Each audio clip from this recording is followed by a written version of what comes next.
Pane chitiko chinoshamisa chavhundutsa vanhu panguva ino vachinzwa kuti aiwa pane maplans anga aiswa in place kunzi Bombshell chete akangoita maefforts ekuda kuzoausta mutungamiri wenyika kana kukonzeresa chaos yesterday kana kuti any day after yesterday. Aiwa pane maplans anga aripo nevanhu vanga vato attacked kunzi aiwa vagova affected zvizonzi ndiBombshell akonzeresa. Sandapinda mashoko aiwa nema-mentioned places aiwa anganzi panguva ino angonzi aiwa Geza ndiye anga achakonzeresa the terrorism panguva ino. Kuti subscribe like on the bell icon. Tipina panapa BBC Zimbabwe anodanyora chiti update according to team Geza.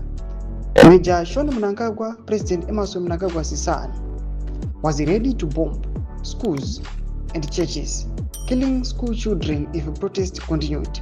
This was planned so the world can accuse Comrade Bombshell, Blessed Dunesu Geza, of terrorism. Tomorrow, Geza is going to address the nation on way forward, and he also said Mnangagwa is going to be removed in an unexpected short period of time.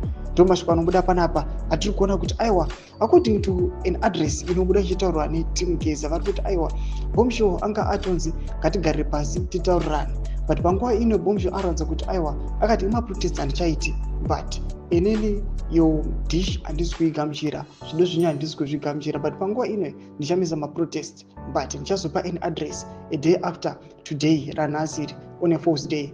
Panapa achinzi aiwa achazopa address muzuva ramangwana. Zviitiko zviriitika munyika yeZimbabwe, but tiri kuona mashoko ari kutogwa according to team Geza aiwa neunyanzvi hwavo, aiwa neubrave hwavo vari kuva vachiti aiwa mwana wemutungamiri wenyika, aiwa nekuva respected kwaari zvonzi ndiye akanga arida kukonzeresa mabombings aiwa kumachechi nevana vezvikoro. Zvinozoratidza kuti these guys they are ruthless. Zvinzi aiwa kana vachinge vazobomba mhosva inongonzi ndiGeza ari kukonzeresa izvozvo. Mashoko ari kuda panapa atiri kuona kuti Geza angoda kupiwa aiwa umwe mutoro otonzi aiwa is a terrorist. Tuziva mafunguro enyu moti kudii pamusoro pechitiko ichi. Pinda comment section medu kuti mafunguro enyu. Subscribe or like, turn on the bell icon.